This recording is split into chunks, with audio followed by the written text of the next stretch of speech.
Good morning. Welcome to Morning Coffee Thoughts number 2. Thanks for a positive response to the first one, so we'll keep this up. Will it be every day? I don't know. I don't want to give myself a schedule because, that's where it turns into work, But I am feeling pretty insightful. And I had something happen to me last night. So I'm here at this little mom and pop place here in Arkansas. And I went inside and I made my coffee this morning. Here's why. Sometimes I'll support this establishment that allowed me to have parking and buy a coffee in there or whatever, food or what have you. And then sometimes I make coffee in the truck. I recommend, if you're a coffee drinker, to have a coffee maker in your truck. Here's why. So I have to use the facilities, right? I go in there and I'm sitting on the throne and I look down. There's a cockroach. Cockroach. Did I say cockroach? Cockroach, a roach, just walking up. He's like, "Yo, man, what's up?" So I step on it, and 5 minutes later, second one comes up, step on it. Then I see a third one. I'm like, man. Now, I'm familiar with cockroach infestations, and there's 2 stages. First stage is that you barely see one, and it scatters when the light is turned on them. They don't want to be known. They don't want to be seen. And in the second stage, they don't care. They're brave, and they're just out in the open. When you're at that second stage, there's a lot of roaches in the walls there. Trust me, I know. I dated a gal in high school that lived in this apartment that was really, really, really, really, really bad. Of course, 17 years old, hanging out with the chick.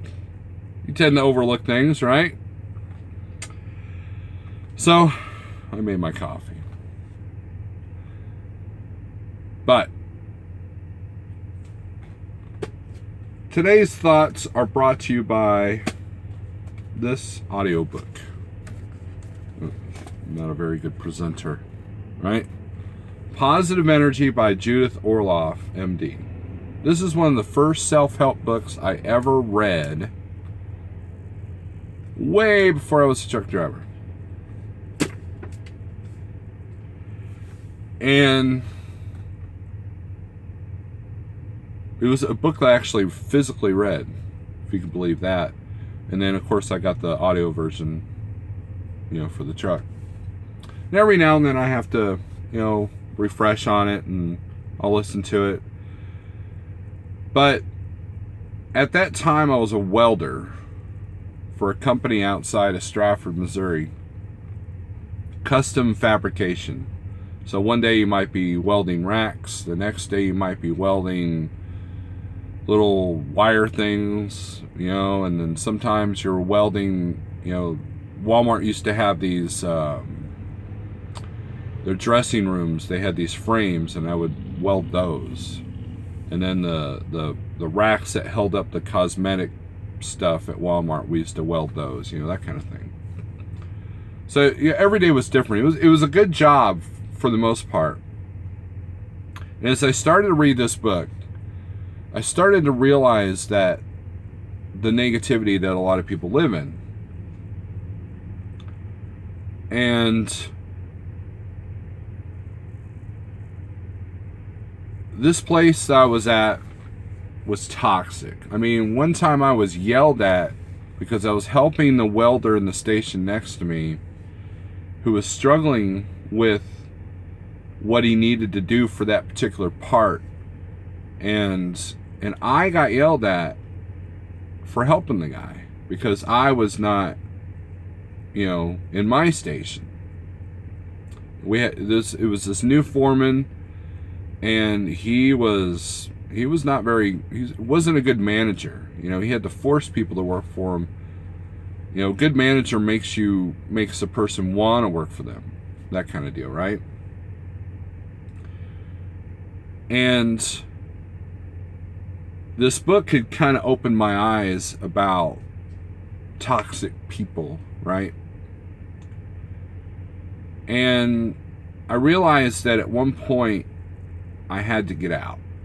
I had to leave. Because in part of the book it says if you sometimes you have to change your environment. So one day at lunch, after being yelled at for the second time for helping this guy, I walked out. During lunch, I packed up all my tools, and as I walked out, I handed my welding helmet, which was company supplied. It was an auto darkening hood, and said, "Hey, tell so-and-so it's been nice knowing," and I walked out. I learned that a week later that guy had quit, or no, was fired actually, and then 6 months later they laid everybody off, and then rehired him under a temp service, which is not a very good move, not a very good moralistic move, I guess. Because you get rehired doing the same job for half the pay, no benefits. But that's not point of this whole thought thing.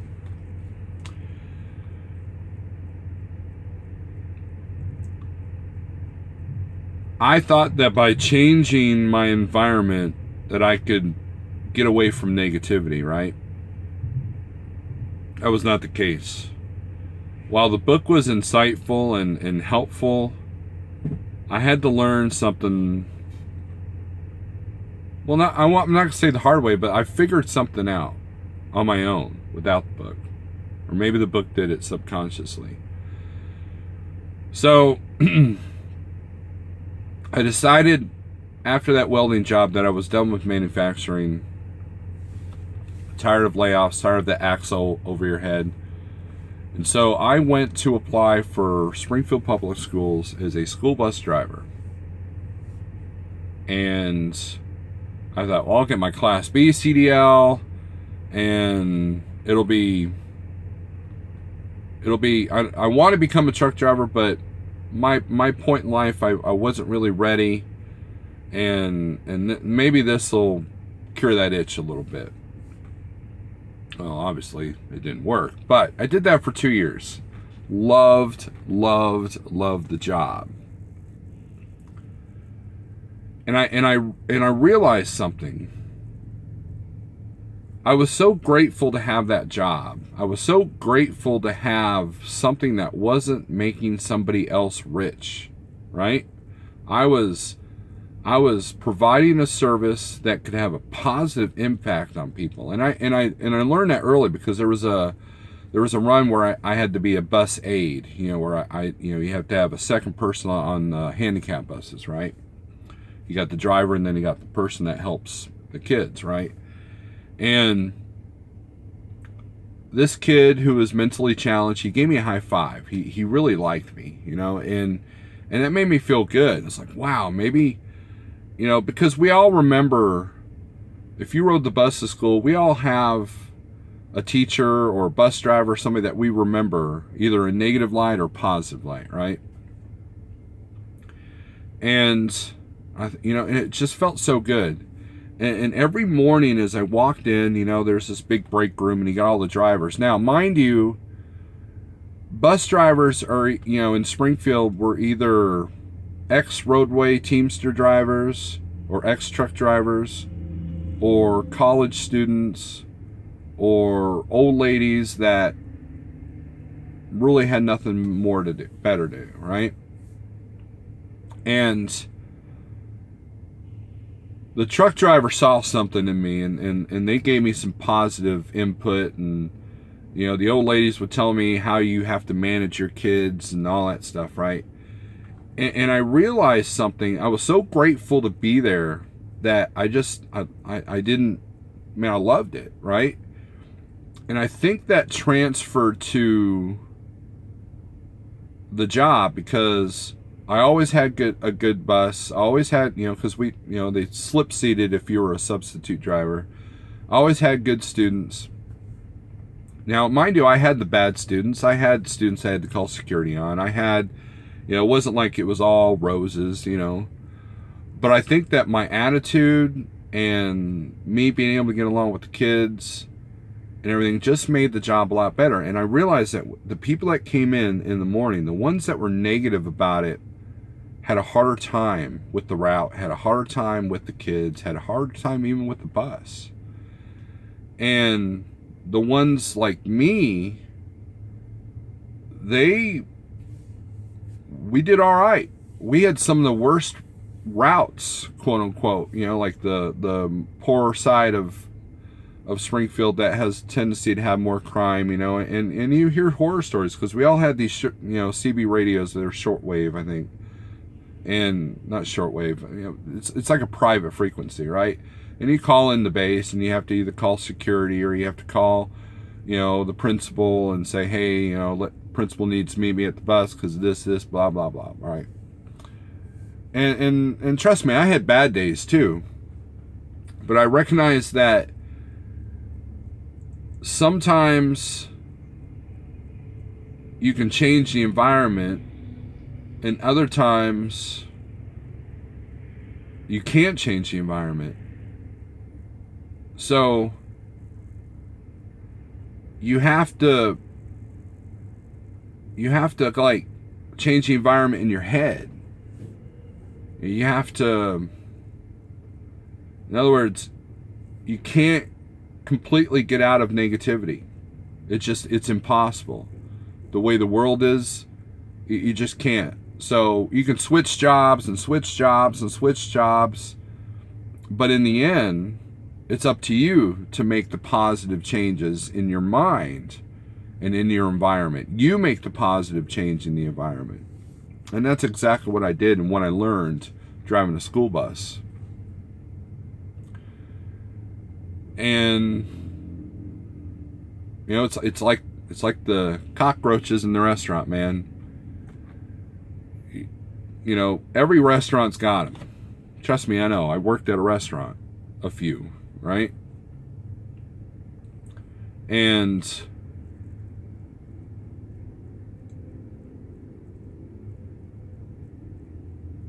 sometimes they're hidden, and sometimes they're out in plain sight, and you just have to make your decisions based off that. And if you're the kind of person that hops job to job, you have to look inside yourself and see, what is the true problem? Is it because I've had really bad luck with carriers, or is there something inside myself that maybe needs to change? And like I said, I'm not perfect by no means. I mean, we all have bad days, and I'm not sitting here like, everything is so great. I got my blinders on, But I know a day is better when you start with coffee. It's Monday, and they're supposed to be, they closed Tulsa public schools because they think there's going to be this huge tornado outbreak. So, and I'll be in the middle of that. So, we might have some fun later. But, I don't know. Maybe I'll listen to this book again. I think it might be a little bit outdated for me now.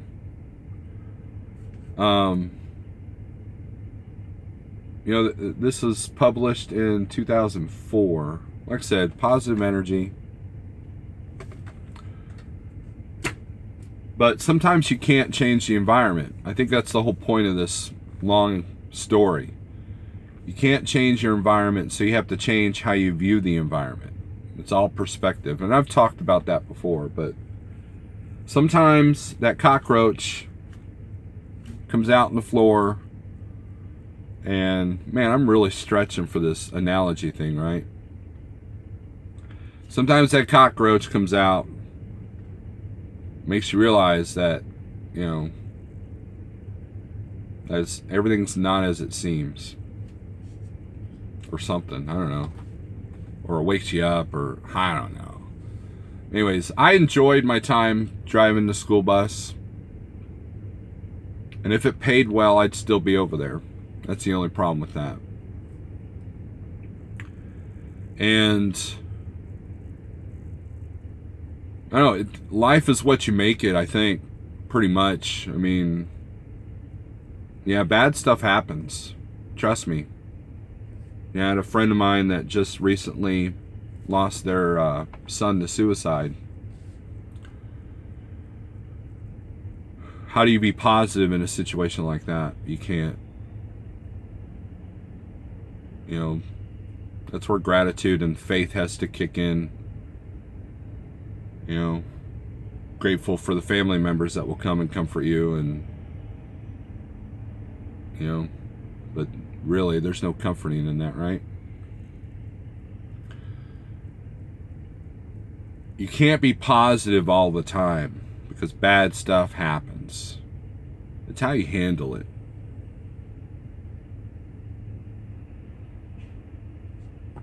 That's my thoughts for this morning. Thanks for watching. Click like, subscribe, all that crap. Like I said, I don't know if this is going to be every day, but it's going to be frequent as long as I keep getting positive responses through it. And sometimes it'll be funny, sometimes it'll be insightful, sometimes it'll just be, maybe I'll even do a rant or two, right? Oh no, Steve, you're going to be negative? Oh no. So anyways, thanks for watching. Peace.